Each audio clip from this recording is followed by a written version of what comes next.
Во ова издание на саботната хроника на Прва Скопска, во која ве потсетуваме за актуелните настани, ке гледате.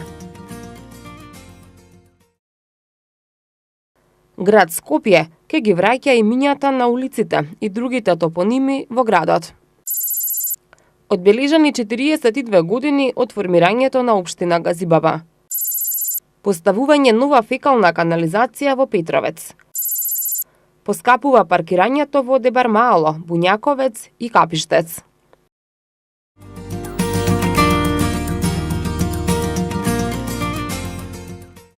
Ке се менуваат имињата на две катни гаражи во Скопје. На следната седница на Советот на градот Скопје, советниците ќе расправаат за предлогот за преименување на гаражите Македонска фаланга и Тодор Александров. Според предлогот на град Скопје, гаражата Македонска фаланга, лоцирана на улицата Свети Кирил и Методи, во близина на трговскиот центар Амстор, ќе се вика 26 јули, по повод 55 годишнината од земјотресот во Скопје, како и зачувување на историјата на градот. Гаражата Тодор Александров, пак лоцирана на улицата Даме Груев, се предлага да се преименува во Беко, поради зачувување на урбаниот топоним кој потекнува од поранешната стоковна куќа Беко. Името 26 јули е еден пример за вреднување на историјата и на имињата кои потекнуваат од обновата на Скопје по земјотресот на 26 јули во 1963 година. Додека пак името Беко е според стоковната куќа Беко што постоела во минатото, а Беко се уште се користи меѓу луѓето како ориентација.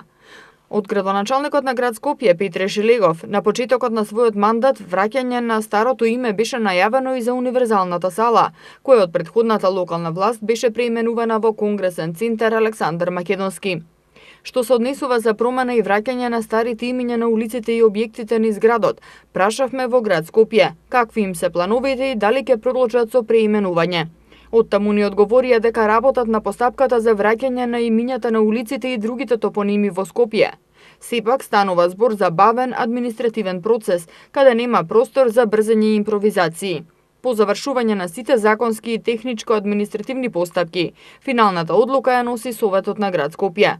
Велата од град Скопје за Прва Скопска.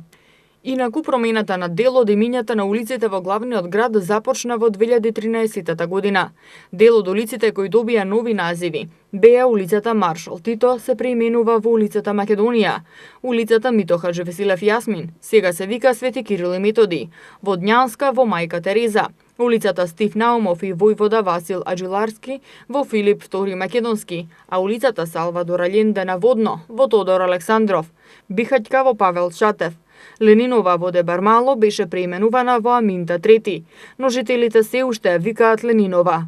На еден брифинг со новинарите, Шилегов рече дека неговата улица од Мексичка била преименувана во Петре Пирузе, кој бил прв министер за правосудство на Народна република Македонија. Но со преименувањето се губи хуманитарниот момент дека оваа улица го добила името како благодарност до Мексико за дадените донации по катастрофалниот земјотрес во Скопје.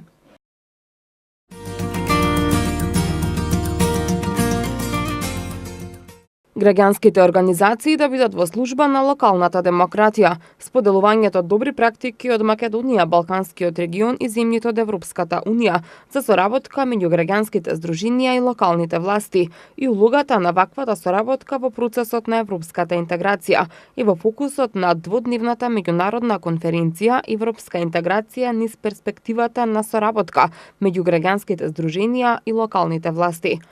Градоначалникот на град Скопје Петре Шилегов рече дека целта на конференцијата е да се истакне важноста и потребата од граѓанскиот диалог и соработката на локално ниво како услов за добро владење во локалната самоуправа. Наша одговорност е да ја вклучиме пошироката јавност во планирањето во развојот на градот и во развојот на општините, во утврдување на заедничките приоритети и реализација на проектите. За жал, градот Скопје во минатото се оддалечи од сопствените граѓани.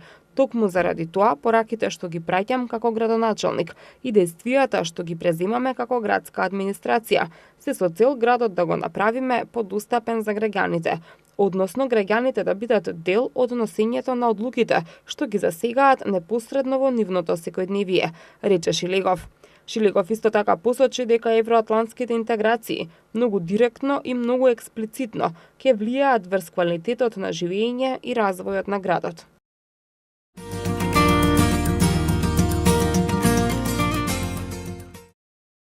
Со богата културно-уметничка програма, доделување награди од повеќе области и обраќање на градоначалникот Борис Георгиевски, Општина Газибава го прослави 42-тиот роден ден и едногодишниот мандат на градоначалникот.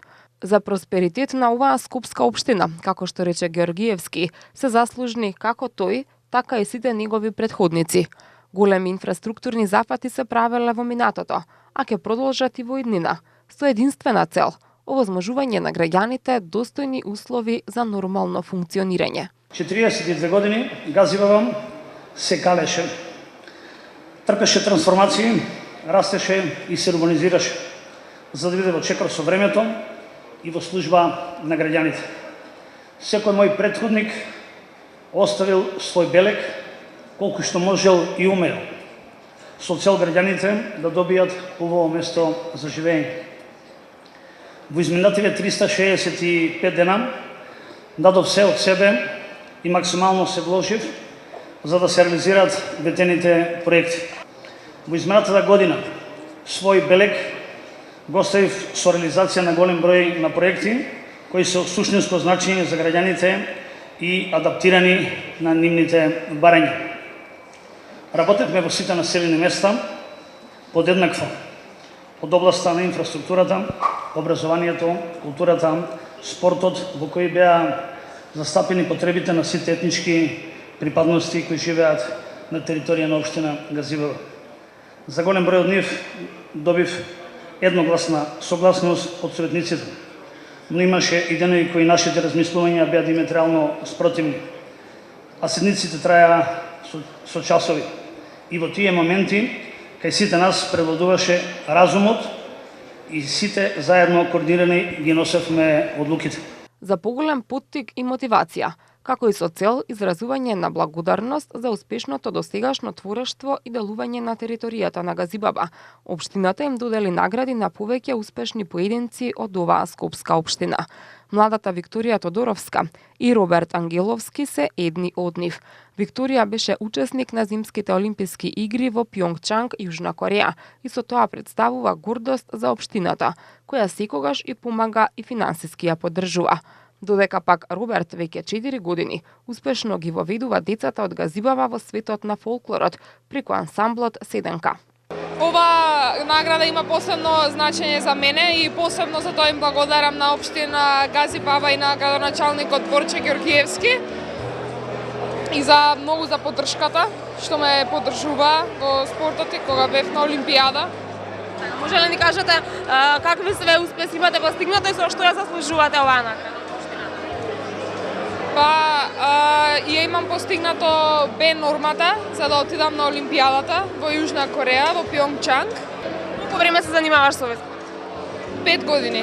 Оваа награда ја добивам по повод мојот ангажман во областа на фолклорот, односно работата на фолклорниот ансамбл Седенка. Ансамблот постои веќе 4 години. Го формиравме јас и мојот животен сопатник, можам да кажам, Ивана Чаловска.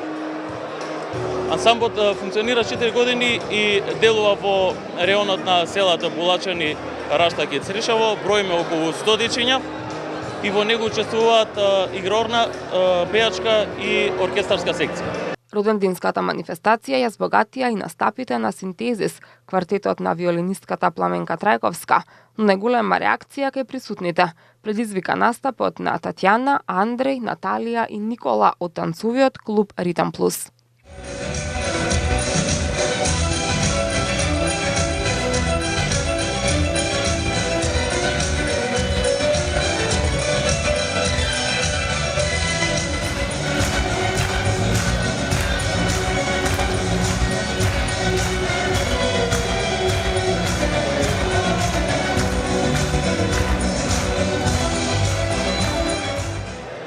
Вечерашната прослава за роденденот на општина Газибаба ја збогатија и дел од членовите од танцовиот спортски клуб Ритам Плюс, кои што издвоија една минута или две да бидат вечерва со нас и да ни раскажат нешто околу нивниот ангажман и она што тие досега го прават, на кој начин успевате вака убаво да ја анимирате публиката и може ли ни кажете нешто повеќе од тоа колку време ви е потребно за еден убав ваков настап?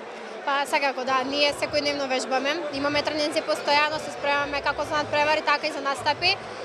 Секако секој настап си бара посебна кореографија, посебно спремање, костими и задоволство ние да го правиме ова, бидејќи забавувајќи публиката нас не исполнува. Тоа е наша работа. Така, имавме можност да забележиме дека навистина реагира публиката на вашиот настап. Дали тоа ви дава дополнителна мотивација и енергија за подготовка и на други настапи? Секако да, најголем судија е уствари публиката. Така да нас е многу мило кога ќе видиме дека публиката реагира на ние што го прикажуваме и сме срекни штом тие се срекни. Колку време се подготвувате и колку време вежбате? Па во зависност од тоа колкава е манифестацијата, колку време треба, колку членови сме, обично се спремаме за 1 до 2 недели. Секако секој настап, како што кажав, си бара посебна кореографија, па се согласуваме, но сепак треба време. Може ли ни кажете дали постојано со истиот партнер играте? Да, тоа е постојан и обично на надпревари кога играме, нели тоа што вика за манифестација, обично се спремаме најмногу 2 недели, веќе сепак манифестација и нели као главен судија ние секогаш публиката. Меѓутоа кога идеме на надпревари и надвор во странство, обично тогаш имаме интензивни тренинзи, каде што доаѓаме секој ден на тренинзи, вежбаме 2 часа дневно. Манифестацијата се затвори со ветување за понатамошно интензивно работење на општинската администрација со цел реализација на ветените проекти.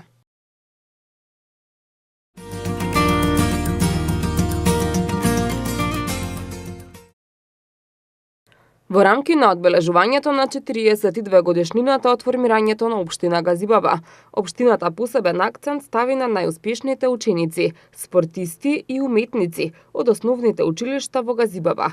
Станува збор за месечна стипендија во износ од 1800 динари, која учениците ќе ја добиваат до крајот на учебната година.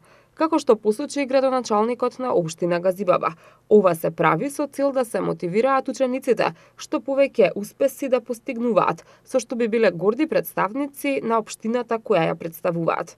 Имавме свечената седница на Советот на општина Газибаба, кај што направивме резиме и за едногодишното работење, затоа што се поклапаат роденденот со конституирањето на Советот и доаѓањето мое како градоначалник и заедно со сите талентирани ученици од областа на уметноста, литературата, а посебно со истакнатите спортски дисциплини и спортисти талентирани во нашата општина им доделивме стипендии.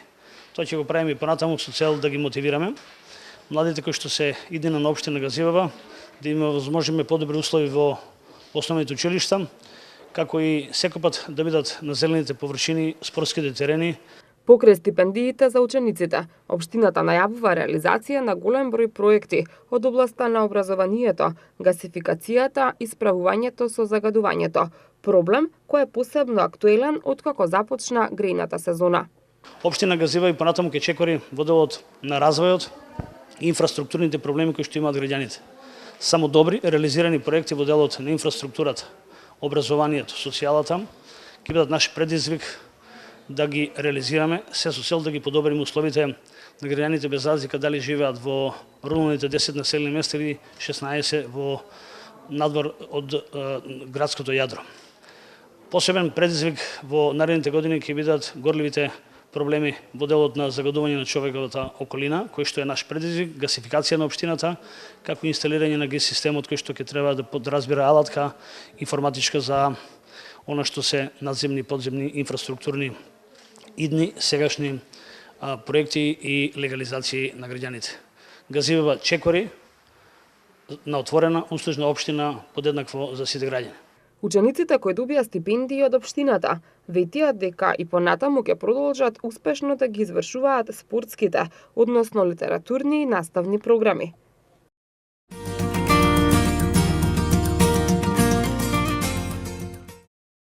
Обезбедување на подобри услови за младите беше една од целите која ја постави новото раководство на општина Газибаба. Како што информираше градоначалникот на општината Борис Георгиевски, направени се големи интервенции во училиштата на територија на Газибаба. Основното училиште Njegош доби нов покрив. Заменети се старите прозорци во основното училиште Стив Наумов. Реконструирани се санитариите во основното училиште Наум Наумовски Борче и во основното училиште 25 мај. Георгиевски додава дека училиштата добија смарт табли преку кои учениците имаат можност за интерактивна настава, а во 3 од нив поставени се и филтри за вода. Општина Газибаба во текот на една година беше партнер со младинските здруженија за реализација на младинските политики, а доделени беа и 2 гранта од по 100.000 денари за млади иноватори, а заедно со Агенцијата за млади и спорт се гради фитнес зона во парк Шумата Газибаба. Новото раководство на општина Газибаба го опреми Домот за култура Димитар Влахов во автокоманда. Општина Газибаба е една од ретките кои успеа за една година да привлече инвестиции во вкупна вредност од 331 милион евра. Индустри сервис, Прилепска пивара, американската компанија Телемон, се фирмите кои својот бизнис го градат токму во нашата општина, на што сум особено горд. Ке се гради и ново деловен стамбен простор Скопје Истгейт, како и фабрика за производство на шински возила, која ќе биде единствена во овој регион. Градоначалникот Георгиевски додава дека во изминатата година се вложувало многу во училиштата и во образованието. Во тек е изградба на новата училишна зграда на основното училиште Вера Јоцич, а ова училиште ќе добие и нова спортска сала. Во Стајковци наскоро ќе почне изградбата на новата детска градинка, градинките Морковче во Јурумлери и Калинка во Железара ќе бидат проширени, а почнат е и проект за изградба на нов дневен центар за деца со посебни потреби во автокоманда. Георгиевски додава дека ова се само дел од проектите кои се реализирани во текот на една година, а за во следниот период вети дека ќе вложува многу, со цел општина Газибаба да биде современа, модерна, убава општина во сите нејзини делови.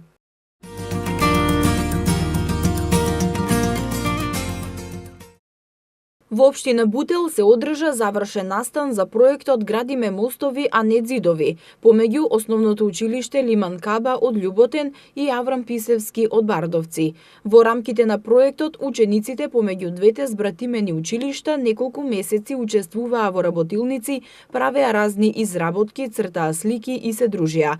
Советничката на градоначалникот на општина Бутел Николина Нолевска истакна дека целта на проектот Градиме мостови, а не ѕидови е да се стави акцент на меѓусебната соработка со животот, негувањето на толеранцијата, да се запознаат едни со други, учениците да се здружат и да другаруваат, да имаат исти цели и да бидат насочени кон заедничка попросперитетна иднина.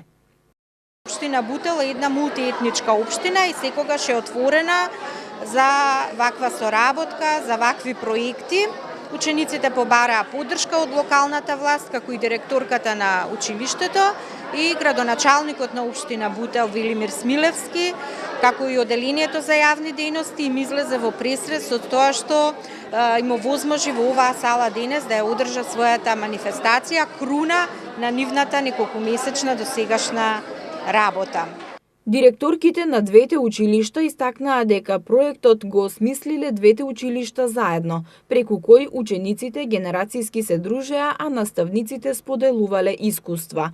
Директорките на училиштата ги охрабруваат и останатите училишта во Македонија да направат едно партнерство помеѓу друго училиште и да си овозможат нешто што ќе ги направи задоволни. 2 месеци многу брзо ни помина. Учебната година ја започнавме со заеднички активности. Тие ни беа гости кај нас, ние бевме кај нив. Имавме заедничко дружење и прошетка во археолошкиот музеј во град Скопје. Имавме заеднички договарања и буквално бевме постојано на релација нашето училиште Аврам Писевски од општината Карпош и училиштето Лиман Каба од општината Бутел. Тоа покажува уште едно нешто дека навистина може да се живее многу убаво. Може да се живее во едно заедништво, и кога активностите се толку убаво смислени, сето она што преостанува да се при тоа дружење да споделиме многу убави моменти и да покажеме дека можеме достоинствено како наставници да ги насочиме нашите деца. Со тоа што профундиме и проектите. Веќе 3 месеци што сме во контакт со школата од село Бардовци, така да ние имаме една порака, една цел, значи да градиме мостови, а не ѕидови. И сме многу добри односи со оваа школа. Изработката е супер. Проектот Градиме мостови, а не ѕидови е под покровителство на ОПСЕ и европските амбасади во Република Македонија.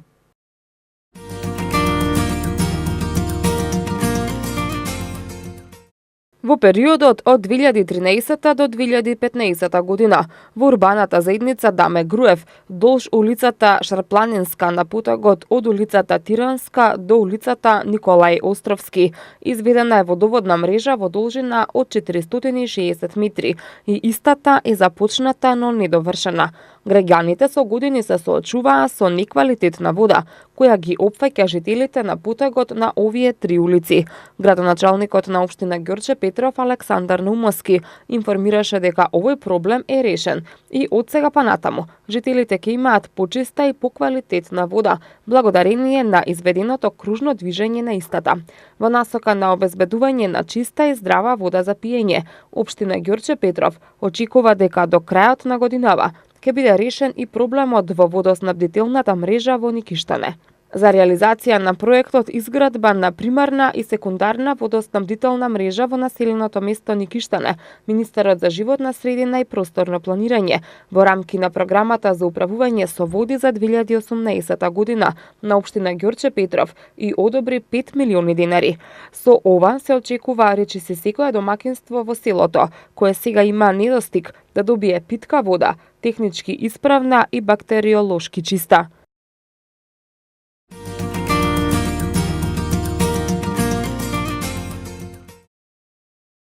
Во општина Петровец интензивно се работи на подобрување на условите за живење на граѓаните. Општината почна со градежни работи за поставување нова фекална канализација во населеното место Петровец на улица 9 во должина од 2500 метри. Како што истакна градоначалникот на општина Петровец Борче Митевски, на оваа фекална канализациона мрежа ќе бидат приклучени околу 30 домакинства. По завршувањето на оваа улица, продолжуваме со градежните активности, преоѓаме на улица крак од улица 1, ќе изградиме исто канализациона мрежа и на улица 14 и на крак од улица 12. Само доколку дозволат нормално временските услови, овие улици што сега ги кажав, во текот на наредниве 2 месеци ќе бидат во целост завршени. Градоначалникот Митевски додаде дека поголемиот дел од територијата на општина Петровец е покриен со фекална канализациона мрежа. Населеното место Петровец, како најголемо место, има покриеност од фекална канализација околу 65%, а истото може да се каже и со населеното место Ржаничино. Населеното место Петровец, како најголемо населено место, некаде 60-65% е веќе покриено со канализациона мрежа. Може да кажеме истото тоа се случува и со Ржаничино. Катланово веќе 95%, само уште една улица таму не останува да пуштиме во должина од 100 метри. Долно Средно Коњари си имат канализациона мрежа. Населеното место Горно Коњари 100% е покриено со канализациона мрежа, само уште една линија треба да пуштиме одводот од канализацијата треба да го спроведеме до уште едно 250 до 300 метри да пуштиме и целото населено место Горно Коњари ќе биде покриено со канализациона мрежа. Средствата за изградбата на фекалната канализациона мрежа се обезбедени од буџетот на општина Петровец, а како што истакна градоначалникот Митевски, продолжуваат и понатаму да ги подобруваат и олеснуваат условите за живот во општина Петровец.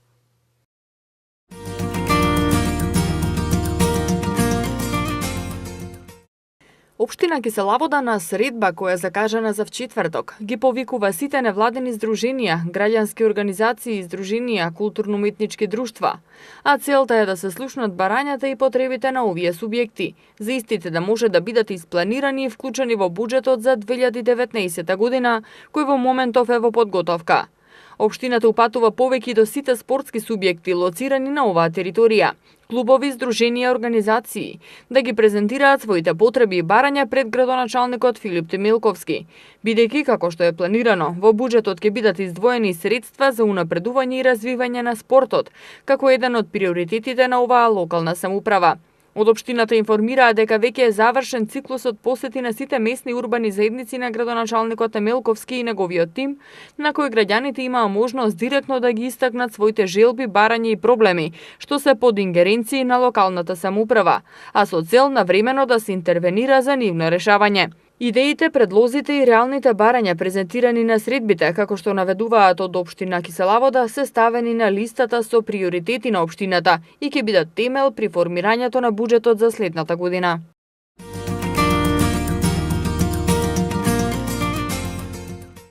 Дистрибутивната гасоводна мрежа во Скопје може брзо да се изведе и природниот газ да стигне до домаќинствата. Гасоводниот прстен или преносниот систем кој треба да се надоврзе на дистрибутивната мрежа Гама во Скопје се привршува и постои можност да почне да се гради дистрибутивната мрежа и веќе наредната грејна сезона да бидат приклучени дел од потрошувачите. Ова го истакна председателот на Регулаторната комисија за енергетика Марко Бислимовски.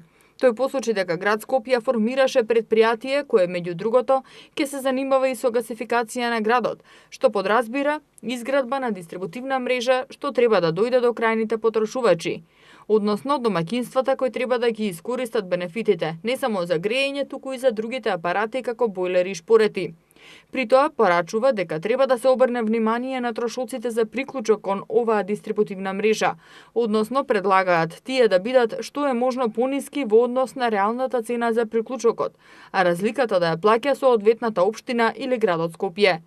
Треба да се обезбедат и финансиски средства што би им обезбедиле на домаќинствата да ја заменат својата опрема дома за да може да користат природен газ, вклучувајќи ги бојлерите, котлите за грејење, шпорети, фрижидери и слично, и да им се даде можност на домаќинствата со цел да нема големо оптоварување, да ги инвестира средствата дистрибутерот, а потоа тие да ги отплатат на повеќе години преку сметките со цел да се привлечат што е можно повеќе домаќинства да се приклучат, рече Бислимовски, и додаде дека приклучувањето кон дистрибутивната мрежа може да се мотивира и со субвенции и на други начини. Затоа, како што посочи Бислимовски, не може да се каже цената на природниот газ, бидејќи не е позната цената за дистрибуција. Тој појасни дека треба да се направи дистрибутивна мрежа па да се пресметаат трошоците за да се знае колку ќе биде тој трошок, но како што додаде верува дека ќе биде конкурентен за да може потрошувачите да преминат од грејење на дрва на природен газ.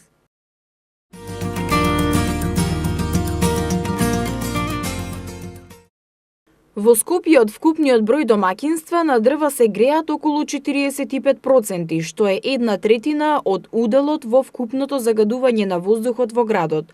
Според некои податоци во Скопје има над 60.000 оџаци, што многу ретко се чистат, а општо е познато дека неисчистен оџак загадува најмалку двојно повеќе од исчистен оџак. Неправилното и нередовно чистење на оџаците може да ја загрозат и безбедноста на луѓето. Неисправен оџак може да предизвика несреќа, пожар, зголемена мисија на штетни гасови од дозволените, како и поголема потрошена енергија од потребната.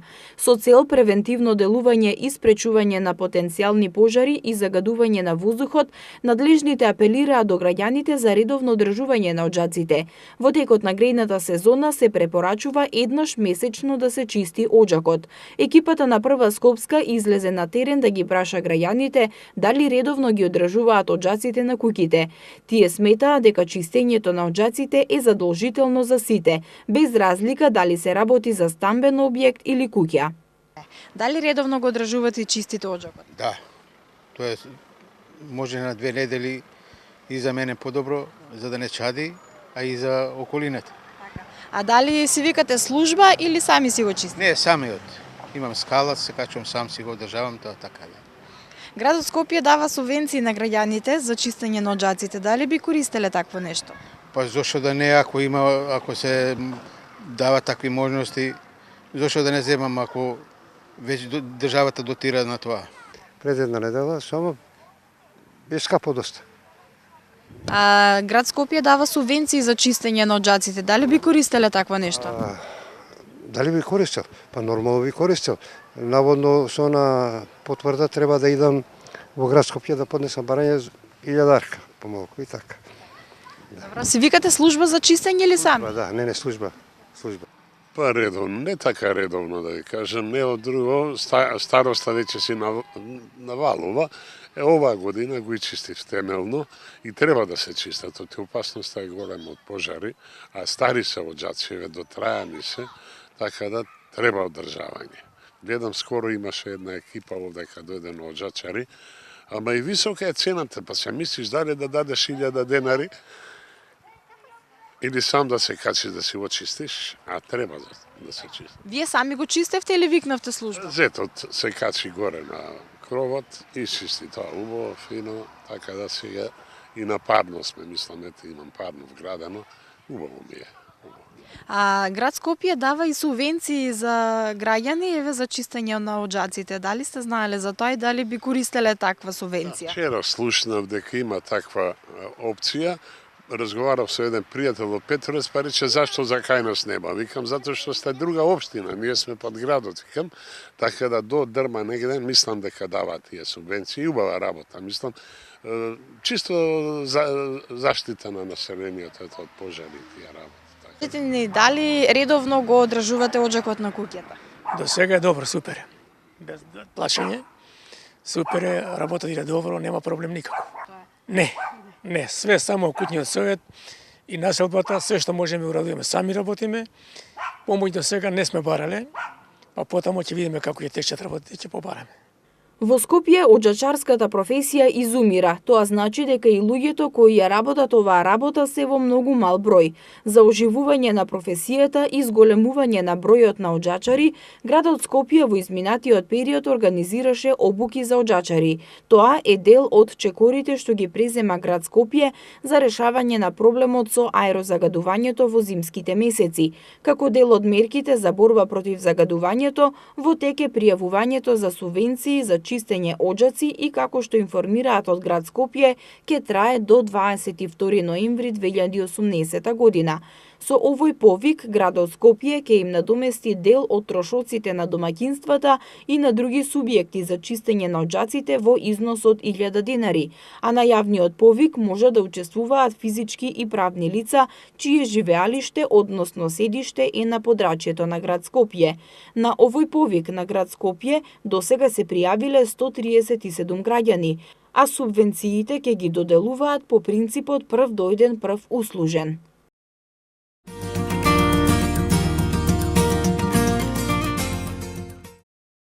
Јавното предпријатие Паркинзи на општина Центар воведува измени во зонската поделба на јавните паркиралишта, временското ограничување на користење на паркиралиштата, начинот на наплата на паркирањето и начинот на користење на повластена паркинг карта за деловен субјект или вработени во деловен субјект. Промените на зоните се однесуваат на трите најфреквентни јавни паркиралишта Дебармало, Буњаковец и Капиштец. Од вчера секторот Дебармало од зона 1 премина во зона 01, а секторите Буњаковец и Капиштец од зона 2 преминаа во зона 1. Како што информираат од Паркинзи на општина Центар, со овие промени ќе се добие подобра организација на паркиралиштата, ќе се воведе поголем степен на контрола и ред во паркирањето на територија на општина Центар, а воедно представува и превентивна мерка за намалување на степенот на загаденост на воздухот. Цените за 1 час паркирање на овие 3 паркиралишта се зголемуваат за 10 денари. Во зона 01, 1 час чини 50 денари. Во зона 1, 1 час чини 40 денари, а во зона 2, 1 час чини 30 денари.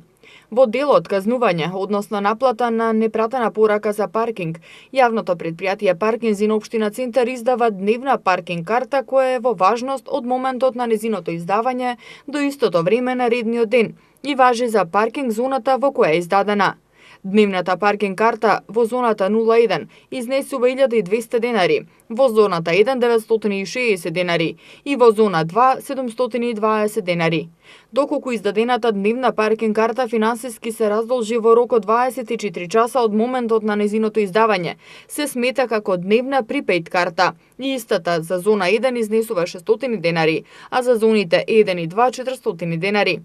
Доколку дневната паркинг карта не се уплати во првите 24 часа од периодот кога може да се раздолжи како дневна припейд карта, издадената дневна паркинг карта треба да се уплати во целосна сума во рок од 8 дена од денот на незиното издавање. А во случај да не се уплати дневната паркинг карта во дадениот рок, во соработка со Министерството за внатрешни работи, јавното претпријатие Паркинзи на општина Центар обезбедува податоци за сопственоста на возилото, врз основа на кои се изготвува опомена и фактура. Граѓаните кои не се корисници на јавното претпријатие Паркинзи на општина Центар треба да бидат особено внимателни каде паркираат, бидејќи честопати се случува граѓаните да се паркираат на паркинг кој е наменет само за станари. Во тој случај, по барање на станарите, возилото за кој јавното претпријатие Паркинзи на општина Центар нема податок во датабазата на податоци, се отстранува со специјалното возило пајак. А доколку затекнатото возило е корисник на јавното претпријатие Паркинзи на општина Центар, контролорите се должни да го известат сопственикот на возилото, сам да го отстрани од резидентното паркиралиште, информираат од ПОЦ.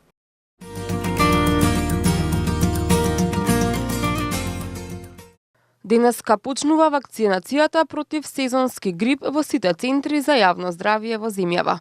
Годинава обезбедени се 41.000 дози вакцини. Како што соопштува Министерството за здравство, станува збор за 4-валентна вакцина, која е најнова, високо квалитетна и заштитува од 4 видови на инфлуенца и истата е според препораките на Светската здравствена организација и Европската медицинска агенција. Вакцините се набавени од француската фармацевска компанија Sanofi Pasteur. Вакцинацијата не е задолжителна, но се препорачува за лица над 65 години, како и за другите со хронични болести, но и здравствени работници и други лица во здравствен ризик. За прв пат годинава, Министерството набави и 28.000 дози на вакцина, која е бесплатна за лицата над 65 години, со пензија помала од 14.480 денари, односно со просечна и подпросечна пензија, како и за оние што немаат пензија. Пензионерите со чек од својата пензија треба да појдат кај матичниот лекар, кој пак преку Мој термин ќе им закаже термин за вакцинација во некој од центрите за јавно здравје. Лицата кои имаат над 65 години, а не земаат пензија, ќе може да се вакцинираат со потврда од ПИОМ. За сите останати лица кои сакаат да се вакцинираат, може да се вакцинираат во центрите за јавно здравје без закажување. Станува збор за 13.000 дози што ги набавија центрите за јавно здравје, а цената за нив изнесува 650 денари.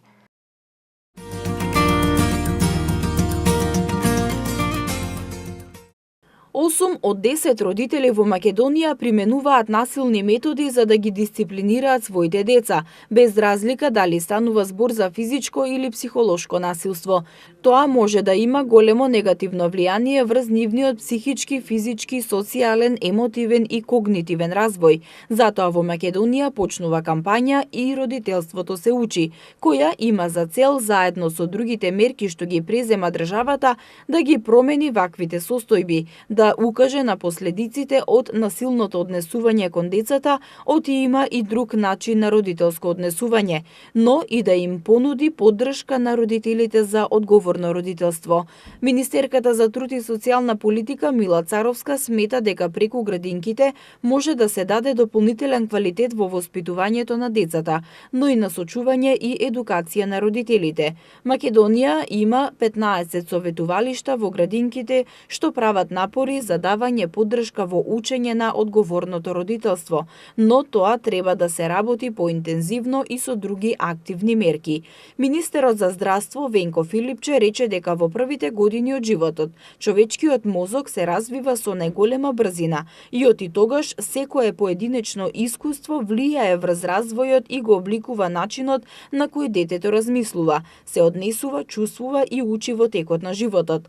Истражувањата покажуваат дека децата децата кои се сведоци или сами страдаат од насилство. Многу веројатно ќе страдаат од насилство како возрастни, но можат да станат и насилници. Министерството за здравство ќе прави напори и за зајакнување на патронажните служби како први кои доаѓаат во контакт со родителите, но и за зајакнување на капацитетите на здравствените работници за препознавање, упатување и заштита на децата жртви на насилство.